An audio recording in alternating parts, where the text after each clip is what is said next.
Clint, I'm going to look at your backswing from on the left is your pitching technique before we adjusted it. You're set up with a wider stance. Your weight is a little bit more 50-50. As we start your backswing, you get, this is the end of your backswing. Your left arm is parallel to the ground and the club is straight up in the air. You can see how when you look at your left leg, how much you move to the right. So you now have more weight on your back foot than you do your front foot. On the right side is after we made your change, we narrowed your stance, we put your weight on your left side, and then in your backswing, you stayed there. You did not rock to the right. You still have your legs angled this way, whereas over here you've got your legs, your front leg angled that way. If we were to draw a straight arrow straight up from your left ankle, it's big difference. You've got all your body to the right of your left foot. You've got the center of your body on top of your left foot with your new setup. Also on the right is the end of your backswing. So your arm only goes to here instead of here. Your club only goes to here instead of all the way up here. Both of these swings hit the ball to the target. In fact, the one on the right, the ball ended up going a little bit past the flag. The one on the left, all that energy of additional club speed sent the ball up really high, but it actually came up short of the target. So you have to have a much more complicated swing with your old technique, a bigger swing, a faster swing in order to achieve the same distance. On the right, you could have a shorter swing, slower swing, simpler swing to achieve the same distance. On your follow through, on the left, we'll look at it first. As you come through, you actually have this your left heel here actually comes off the ground a little bit. You can see it kind of move as you almost fall backwards through impact. And on the right, you're solid in those feet. Here you are in the two follow-through positions. On the left, you can see how much bigger your swing was. Your club is going way up. And on the right, that's the end of your the end of your follow-through. So you have a shorter backswing and a shorter follow-through. You hit the ball lower because of that shaft lean at impact. And because it's going a little bit lower, it's going to roll out a little bit more. So you can get the ball to the target without having to hit it harder and higher. Now we're going to look at your full swing with the iron. I'm going to compare you to Grant Waite. He was a PGA Tour player during the 90s and considered by many as having one of the best swings in golf. He's now an instructor for tour players. He and his instructor partner is Joe Mayo, who lives here in Vegas and is a very good friend of mine. I'm starting at the impact position. We call it F7. And it's the most important because everything the golf ball does is a direct response to the laws of physics and motion that exist at the moment of impact. Your club's position at impact determines those laws of physics and motion. And it's your body's position at impact that determines your club's position. First, we're going to look at your weight distribution. You can see on the left where your weight is towards your back foot and Grant is towards his front foot. That's the major difference. And it's a major fundamental that you have to learn first. In order to hit the ball consistently solid, you must have the low point of your swing in front of the golf ball so that you hit the ball and then the ground. This is one of the things that every single pro does. One of the biggest fundamentals in golf is controlling your low point. Hit the ground in the same place, and that place is in front of the ball. In order to do that, you have to have your weight forward and your hands forward. That's what puts the low point in front of the ball. So one of the primary goals of every change I'm having you make is to get on your left side at impact. Now the swing I'm looking at right now is the swing you had before we made changes. And you made a really big improvement in getting your weight on your left side. I'll show that to you a little bit later. This is the 8th position. This is post-impact, but it does provide some clues about what you were doing prior to impact. As I've drawn a blue line from the ankle to the knee, and we can look at Grant's blue line, and it's angled forward. So that means his hips and his knee is in front of that foot. And that red line coming off the left foot is passing right through his right hip pocket. So Grant has his weight well on his front foot. Your blue line is angled backwards, and that's because you're kind of falling backwards. So that'll be one of the things that we work on. Also in the 8th position, you can see how your back foot is still flat on the ground, and Grant's back foot is off the ground. Only his edge of his toe is touching the ground. His right back pocket, his right front pocket, I've drawn a blue line from it straight down to the ground, and it's hitting right into his left foot. So he has his right hip pocket right on top of that front foot, and you're still hanging back, and you still have your right hip back towards your back foot. Now let's look at some of the positions prior to impact that might be preventing you from arriving at a fundamentally sound impact position. Here we are in the 1 position, and you can see that Grant has a little bit more weight on his left side than you do. You're more 50-50. Grant also flares his feet out a little bit, and that allows him to more comfortably shift his weight to his front foot during his downswing and finish. The body doesn't like to shift to the side of the ankle, but rather the front of the ankle. So that may be something we need to adjust a little bit in your setup. Now we're going to move from the 1 position to the 3 position. And as you go back, you move a little bit to the right foot. So while you're swinging to the right, you're also rocking to the right. This makes it more difficult to get back to the left foot by impact. Now let's look at Grant go back. He's staying on his left side. He has a stable axis golf swing. So he's swinging to the right, but he's keeping the center of his circle stabilized, swinging around that left leg.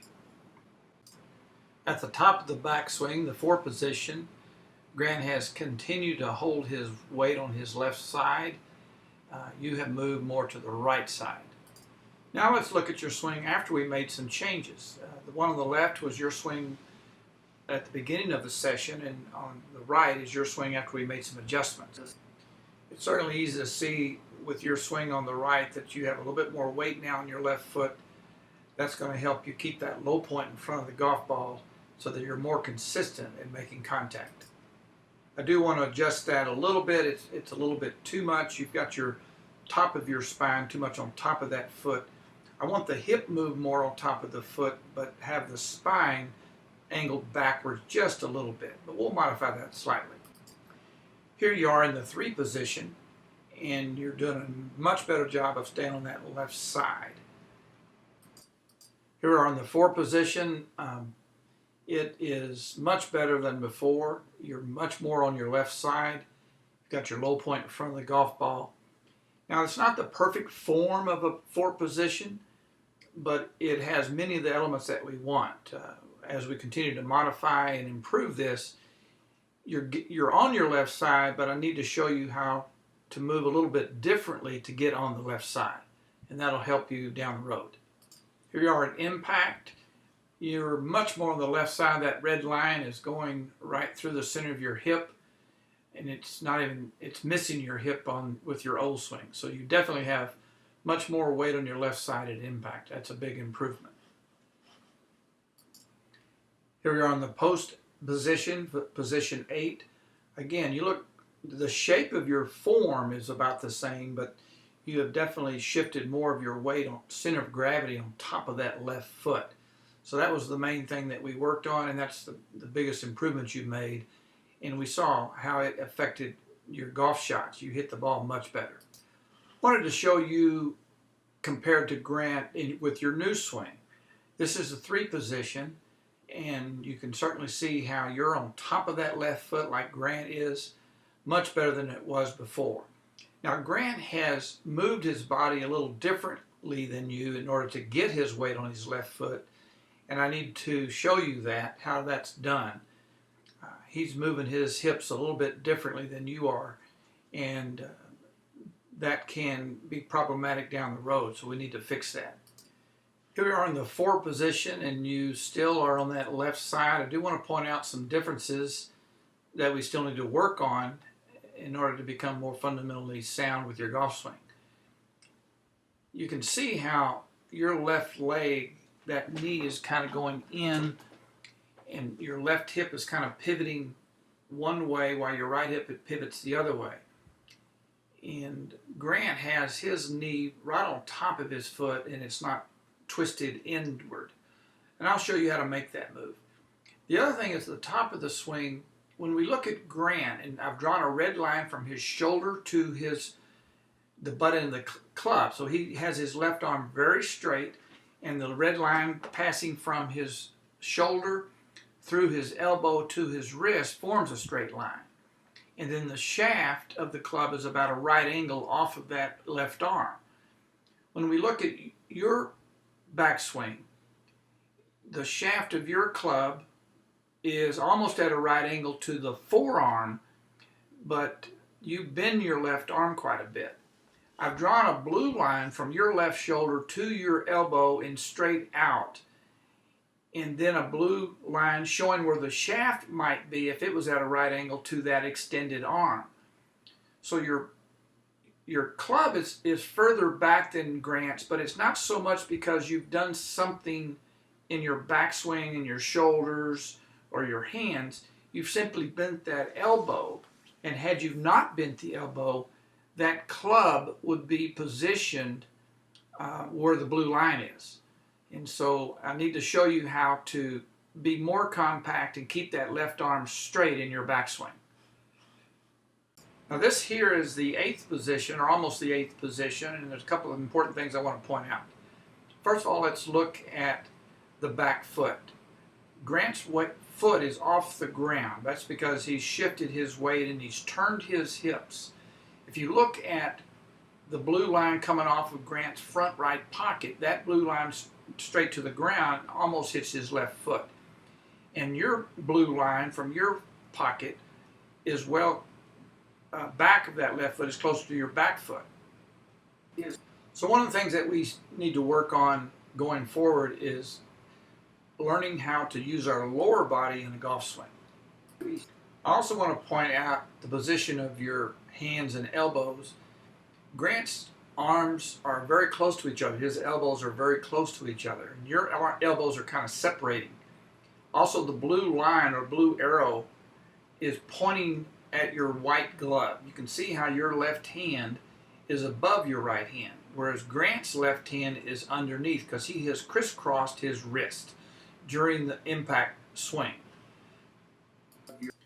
This is one of the things that allows Grant to have the face of the club somewhat square at impact so that he directs the ball in the starting line that he wants. And a lot of your shots were hit to the right, and it's because of not properly using your hands through impact. The grip change was an important first step in having you have better control of the face of the club at impact, but we also need to make sure that we're using our body and our arms to help square that club up. We don't want to be flippy with our hands, but we want to, if we use our lower body more, you'll be able to square it up with the body and be in the same position that Grant is. Here you are in the final position, and I just want to point out a couple of things to have you work on. You can see how Grant is well on top of his left foot. He could literally lift his back foot up and keep all of his weight on his front foot. He's on the tip of his toe of his back foot. He could tap it. You still have a lot of weight in your back foot. Your weight is behind your front foot, and you would not be able to stand just on your left foot in this position. So one of the things I want you to work on is, you could even do it in your living room, is to try to pose yourself into the position that you see Grant in, and just kind of learn what the final finish looks like. And so get a lot more of your weight right on top of that front foot so that your back foot is just like Grant's on the tip of the toe. Clint, you have a good foundation of fundamentals to work on. I look forward to our next time.